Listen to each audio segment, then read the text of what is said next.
आकाशवाणी गोरखपुर से क्षेत्रीय समाचार।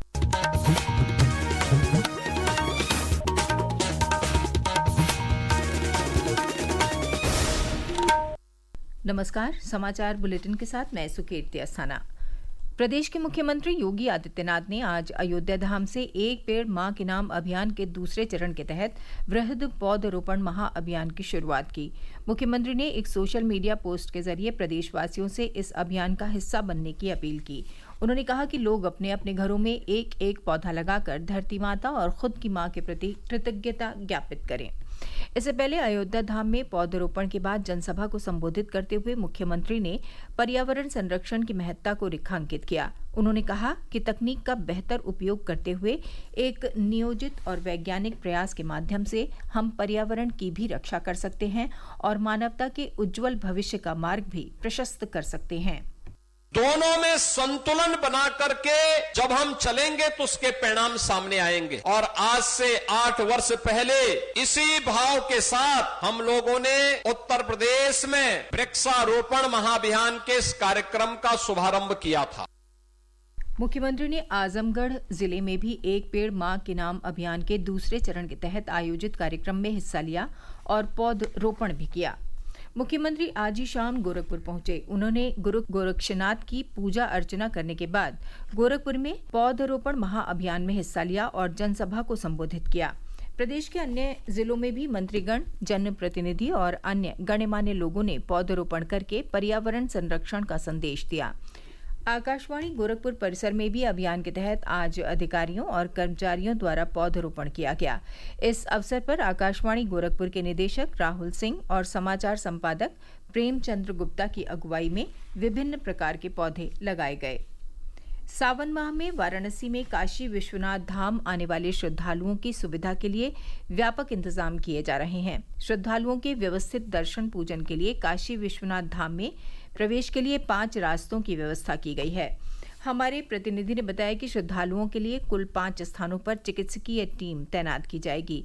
साथ ही एडवांस लाइफ सपोर्ट एम्बुलेंस का भी इंतजाम रहेगा।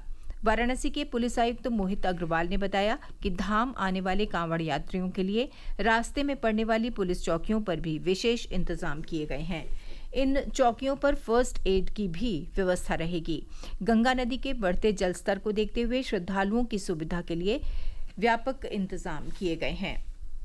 प्रदेश भर में आज से 1 माह के लिए बाल स्वास्थ्य पोषण माह की शुरुआत हो गई। इसके तहत नियमित टीकाकरण सत्रों पर 5 साल तक के बच्चों को विटामिन ए की दवा पिलाई जाएगी। गोरखपुर जिले में AD health doctor Jayant Kumar, CMO doctor Rajesh Jha और जिला महिला अस्पताल के मुख्य चिकित्सा अधीक्षक डॉक्टर जय कुमार ने जिला महिला अस्पताल परिसर में बच्चों को दवा पिलाकर अभियान का उद्घाटन किया। एडी हेल्थ ने बताया कि विभिन्न बीमारियों से बचाने और रोग प्रतिरोधक क्षमता बढ़ाने के लिए 9 माह से 5 साल तक की उम्र के बच्चों को 9 बार विटामिन ए की दवा पिलाना अनिवार्य है। वैश्विक आतंकवाद वित्त पोषण निगरानी संस्था वित्तीय कार्रवाई कार्यबल FATF ने कहा है कि भारत में आतंकवादी हमले के लिए सामग्री की खरीद में ई-कॉमर्स प्लेटफॉर्म का इस्तेमाल किया गया है। एक रिपोर्ट।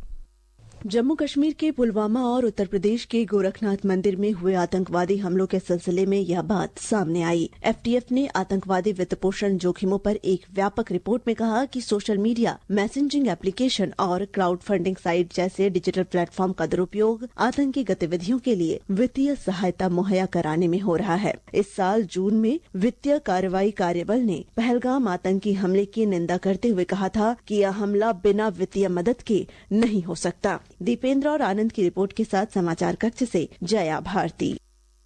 मौसम विज्ञान विभाग ने आज से 3 दिनों तक प्रदेश के पूर्वी और पश्चिमी जिलों में भारी वर्षा तथा बिजली गिरने की चेतावनी दी है। विभाग के अनुसार पूर्वी उत्तर प्रदेश में आज और कल कुछ स्थानों पर, जबकि पश्चिमी उत्तर प्रदेश में अनेक स्थानों पर गरज चमक के साथ बौछारें पड़ने तथा बारिश की संभावना है। 11 जुलाई को पूर्वी उत्तर प्रदेश में कहीं कहीं, जबकि पश्चिमी उत्तर प्रदेश में भी कुछ स्थानों पर मौसम की यही स्थिति रहेगी। इस बीच प्रदेश के कई जिलों में कल रात से ही रुक रुक कर मध्यम से तेज वर्षा का क्रम जारी है। प्रयागराज के मेजा ब्लॉक के बेदौली गांव में मिट्टी के लिए खोदे गए गड्ढों के पानी में डूबने से 4 बच्चों की मौत हो गई। ये सभी बच्चे खेलने गए थे और कल से ही गायब थे। आज इन सभी बच्चों के शव बरामद हुए। इसके साथ ही क्षेत्रीय समाचारों का ये बुलेटिन समाप्त हुआ। नमस्कार।